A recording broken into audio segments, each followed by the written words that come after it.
Dear students, this year chemistry syllabus is changed.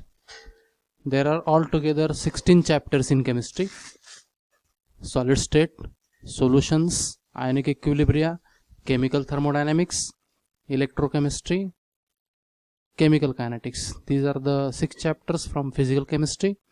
Elements of group 16, 17 and 18, transition and inner transition elements, coordination compounds. These are the 3 chapters from inorganic section. And halogen derivatives, alcohols, phenols, ethers, aldehydes, ketones and carboxylic acids, amines, biomolecules, and introduction to the polymer chemistry. These are the chapters from organic section. And green chemistry and nanochemistry, this is one of the interdisciplinary chapter. So today we are going to start first chapter, that is the solid state. Now we all know that at room temperature matter exists in 3 states: solids, liquids and gases. The solids are the substances which have definite volume and shape, and the smallest constituent particles of various solids are atoms, ions or molecules. And depending upon arrangement of these constituent particles, the properties of solids changes one solid to other solid. Basically there are 2 types of solids: crystalline solid and amorphous solid.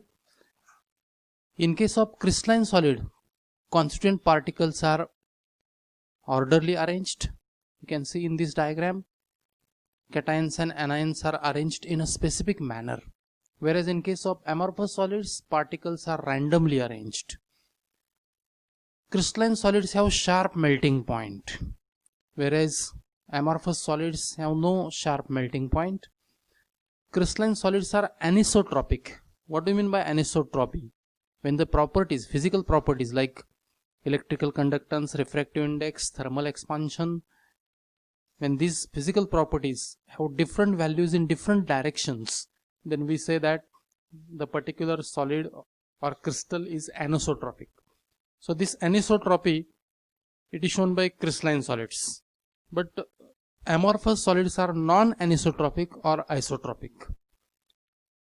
The examples of crystalline solids are ice, salts like sodium chloride, metals like sodium, gold, copper, materials like diamond, graphite, etc. There are thousands of crystalline solids.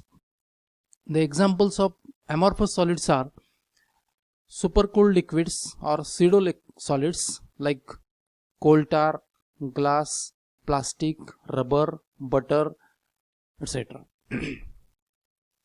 Now one of the important property of crystalline solid is isomorphism. Crystalline solid shows isomorphism. Now what do you mean by isomorphism? When 2 or more substances having same crystal structure, same atomic ratio, then that particular pair or these solids are called as isomorphous. Sodium fluoride is isomorphous with magnesium oxide because in sodium fluoride there are 2 atoms, sodium and fluorine. In magnesium oxide also there are 2 atoms, magnesium and oxygen. In both the cases atomic ratio is 1:1, and therefore these are the isomorphs. Similarly, sodium nitrate and calcium carbonate, these are the isomorphs because atomic ratio is 1:1:3. Third example is potassium sulfate and potassium selenide. These are also isomorphs. Here atomic ratio is 2:1:4. And fourth pair is chromic oxide and ferric oxide. Atomic ratio is 2:3. So this is what is isomorphism, which is shown by crystalline solids. Crystalline solids also shows the phenomena of polymorphism or allotropy. Now, when a particular substance exists in 2 or more crystalline forms, then it is said to be polymorphous. These polymorphous substances or these various forms exist at different conditions. For example, calcium carbonate exists in 2 polymorphic forms, aragonite and calcite. Silica exists in three polymorphic forms: alpha chords, beta chords, and cristobalite. Most important thing is when polymorphism when occur in elements, then it is called as allotropy. So these are the examples of polymorphic forms of silica, that is cristobalite, alpha chords and beta chords. These are the allotropic forms of carbon. Carbon exists in various allotropic forms like diamond, graphite, carbon nanotubes, fullerene buckyball, that is carbon 60. Phosphorus exists in two important allotropic forms, white phosphorus and black phosphorus. Sulfur exists in several allotropic forms. Two important allotropic forms are rhombic sulfur and monoclinic sulfur. The next point is classification of crystalline solids. Actually, there are four types of crystalline solids, that is ionic solid, covalent solid, molecular solid, and metallic solids. Let us discuss one by one. So first is ionic solids or ionic crystals. In case of ionic solids or ionic crystals, constituent particles are oppositely charged ions. Here you can see this is the ionic crystal where cations and anions are orderly arranged. In between ions, that is cations and anions, here there is a electrostatic force of attraction, and therefore these solids are very hard. At the same time, these solids are brittle. These ionic crystals are having high melting points. They do not conduct electricity in solid state. At the same time, when these substances are dissolved in suitable solvent or when they exist in molten condition, they can conduct electric current. Examples of ionic solids are sodium chloride, sodium nitrate, potassium chloride, lithium fluoride, potassium sulfate, and calcium fluoride. Now another type is covalent network crystals or covalent network solids. In case of covalent solids, constituent particles are atoms. For example, carbon or charcoal or diamond. These are various allotropes of carbon actually. It is a covalent solid. Here constituent particles are atoms, and in between atoms there is a covalent bonding which results rigid three-dimensional network structure. Because of strong covalent bonding, these solids are very hard and incompressible. They have high melting and boiling points. These are poor conductors of heat and electricity because of strong covalent bonding, and electrons are not available to conduct electricity. Examples are diamond, graphite, buckyball or buckball minister, fullerene, quartz, boron nitride. These are the covalent network solids. Third type is molecular crystals or molecular solids. Here constituent particles are molecules, and in between molecules there is a weak intermolecular force of attraction, and because of this weak intermolecular force of attraction, these solids are soft, they have low melting points. Again, these are poor electrical conductors or they are good insulators. There are three kinds of molecular solids: polar molecular solids, non-polar molecular solids, and hydrogen bonded molecular solids. In case of polar molecular solids, in between molecule there is a dipole-dipole interaction, and the examples of solid HCl and solid sulfur dioxide. How solid HCl forms? When HCl is cooled to substantially low temperature by applying pressure, then liquid or gaseous hydrochloric acid gets converted into solid. Similarly, basically sulfur dioxide is a gas, and when pressure is applied and its temperature is substantially lowered, we get solid sulfur dioxide. These are the two polar molecular solids. Similarly, solid carbon dioxide, solid hydrogen, solid chlorine, solid methane, and solid iodine. These are the non-polar solids, and in between these molecules there is a van der Waals force of attraction. Third type is hydrogen bonded solid. Well-known example is ice. In between water molecules, here there is a hydrogen bond. And fourth type is metallic crystals.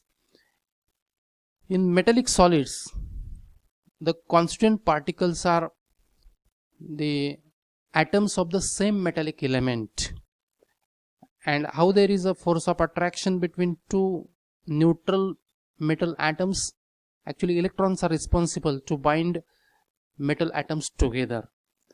So there is a force of attraction between the metal cations and the mobile electrons. That force is called as metallic bond. And basically metal or metallic crystal is described as it is an array of positive ions immersed or dropped in a sea of mobile electrons. Meaning of this is, as compared to number of electrons, positive ions are very less. And examples of metallic crystals are sodium, potassium, calcium, lithium, iron, gold, silver and cobalt. Now what are the properties of metallic crystals? Metallic crystals have high melting and boiling points. They are ductile. They have a metallic luster. They are malleable. And most important thing is they can conduct electric current as well as they conduct heat. And this is the summary of the types of solids. There are 4 types: ionic, covalent, molecular and metallic solids. Particles or constant particles in case of solids, cations and anions. In case of covalent solids, constant particles are atoms. In molecular solids, constant particles are molecules. In metallic solids, constant particles are ions. Force of attraction: in case of ionic solids, there is an electrostatic force of attraction. In covalent solids, there is a covalent bond. In molecular solid, there is a weak van der Waals force or hydrogen bond. In metallic solid, there is a metallic bond. Ionic solids, covalent solids are very hard. Molecular solids are comparatively soft. Metallic solids are also not that much hard. Melting point: ionic solids and covalent solids have high melting points, whereas molecular solids have low melting point. Metallic solids have moderate melting point. Thermal and electrical conductivity: in solid state, ionic solids, covalent solids as well as molecular solids are poor conductors of heat and electricity. Metallic solids are good conductors of heat and electricity. And the examples already we discussed. So this is the summary. Now what is the crystal structure? Now crystal structure means the ordered 3-dimensional arrangement of particles in a crystal, which is described in terms of lattice and basis. That is called as crystal structure. What it means? Meaning of this is, lattice and basis together they form the crystal. Lattice plus basis forms the crystal. Analogy is, now when we consider a plant as a basis and the positions for plantation for that particular plant in a field, that becomes a lattice, and after plantation of that particular plant in particular position in the field, how the field looks like, that is the crystal. म्हणजे झाड हे काय असणार आहे, basis. ते झाड लावण्यासाठी शेतामध्ये एका विशिष्ट डायरेक्शन मध्ये काढलेले खड्डे म्हणजे लॅटिस, आणि त्या खड्ड्यामध्ये झाडे लावल्यानंतर जसं शेत दिसेल ते म्हणजे crystal.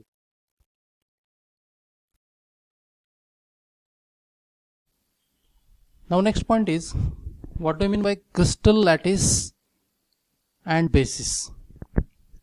Regular 3-dimensional geometrical arrangement of points is called crystal lattice or space lattice, and the positions which are occupied by constituent particles in a crystal, these are called as lattice points.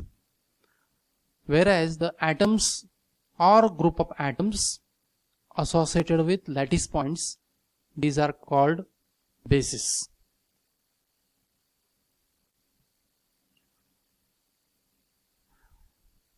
Now what do you mean by unit cell? The smallest repeating unit in space lattice, it is called as unit cell. Now here you can see this is the space lattice, and the smallest repeating unit, this portion, this is a cube, it is nothing but unit cell. And these are the lattice points of unit cell. These are the faces. There are 6 faces, 8 corners. So these are the these are the lattice points, and this is the unit cell. Now geometrical shape of unit cell is same as that of macroscopic crystal. This is most important. Now what do you mean by unit cell parameters? Each and every unit cell, it is characterized by 6 parameters. These are 3 edges, that is A, B and C, and angles between them, that is alpha, beta and gamma. Now this is the unit cell.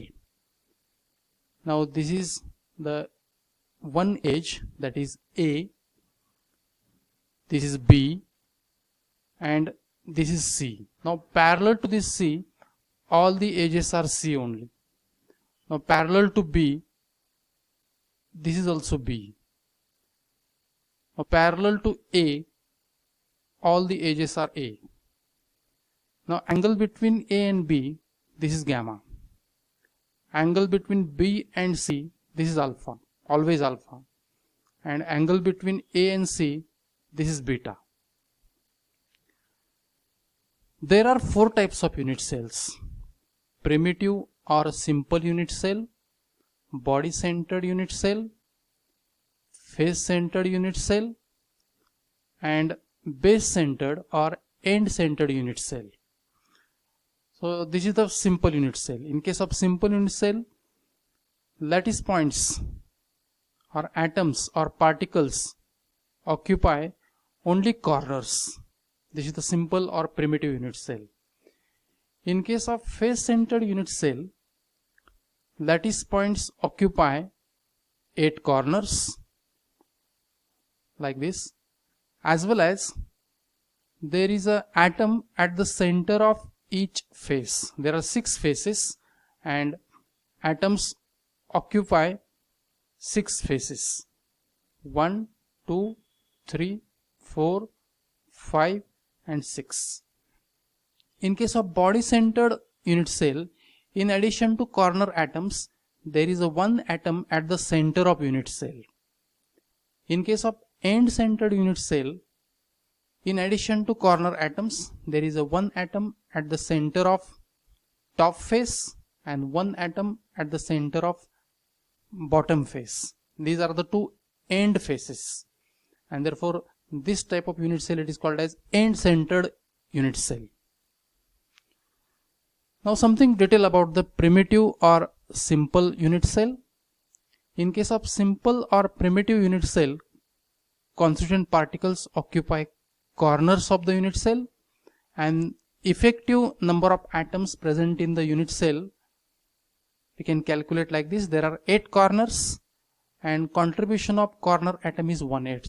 Here in this diagram you can see at corner there is a 1/8 atom. So contribution of corner atom within that particular unit cell is 1/8, and therefore 8 into 1/8, that is 1. Meaning of this is there is a only one effective atom present in the simple cubic unit cell. In case of body centered unit cell, as already I told you, constituent particles occupy the corners and the center of unit cell. Contribution of corner atom is 1/8.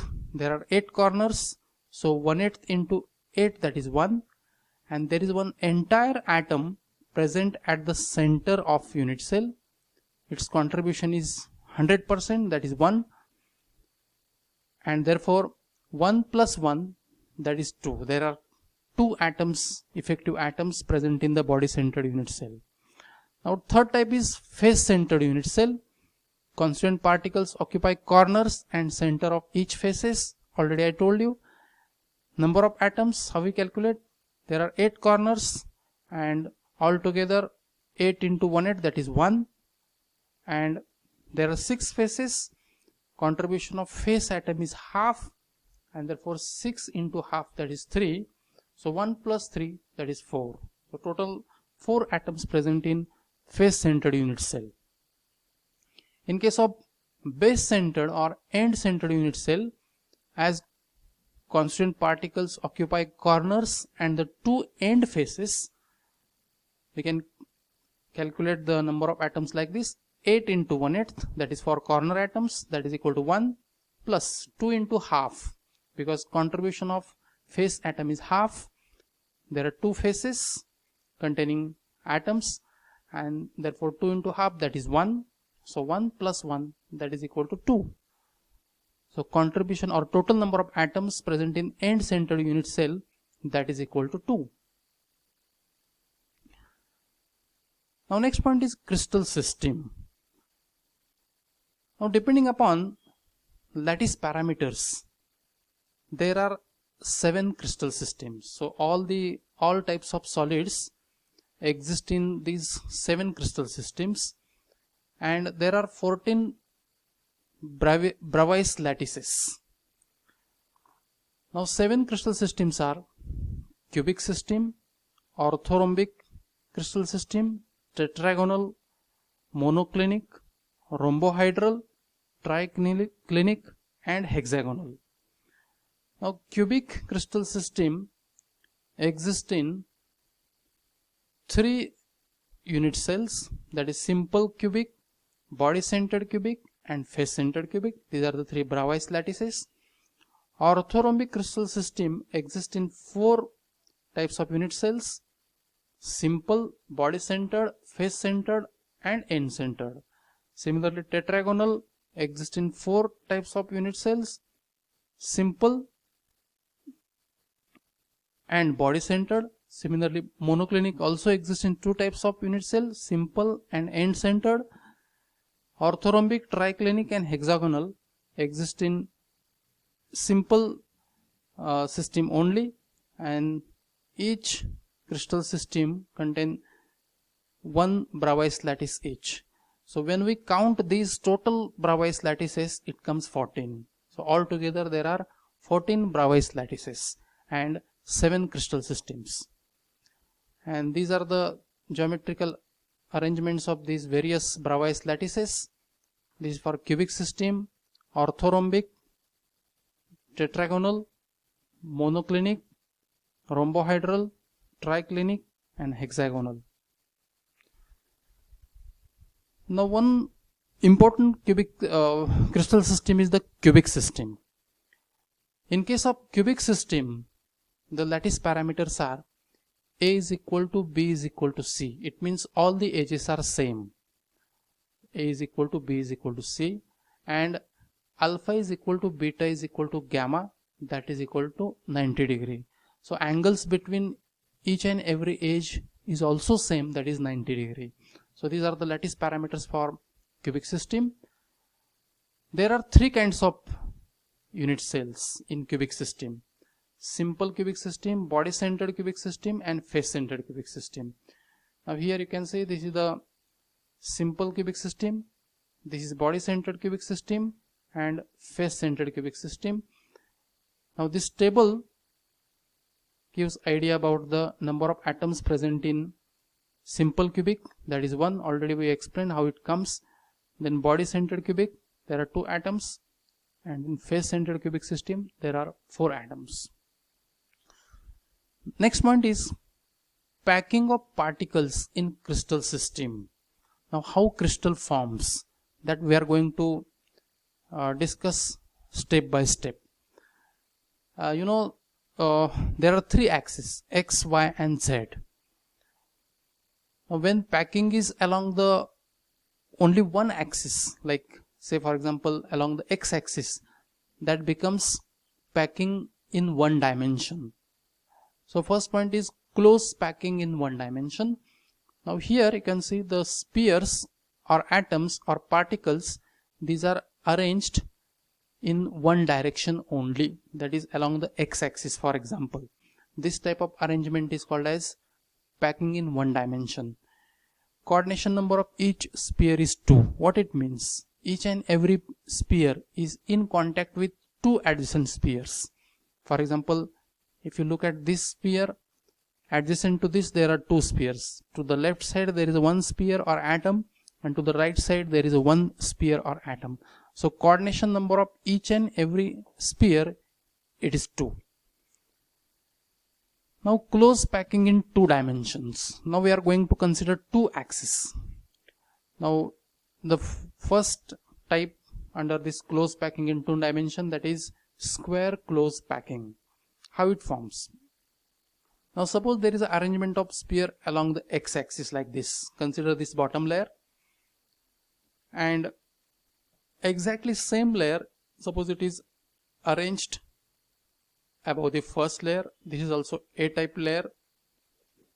This is third layer, which is also same as that of first and second, and this is the fourth layer, which is also same. All the layers are same. Now this is x-axis. First of all, we arranged the spheres along the x-axis, and then we arranged the layers along the y-axis. It means we are using two dimensions. So this is the two-dimensional arrangement. All the layers are same. This is A type of arrangement, and it results in the formation of square close arrangement. How it takes place? So consider this sphere. Adjacent to this central sphere there are four spheres, or in contact with this sphere there are four spheres, 1, 2, 3 and 4.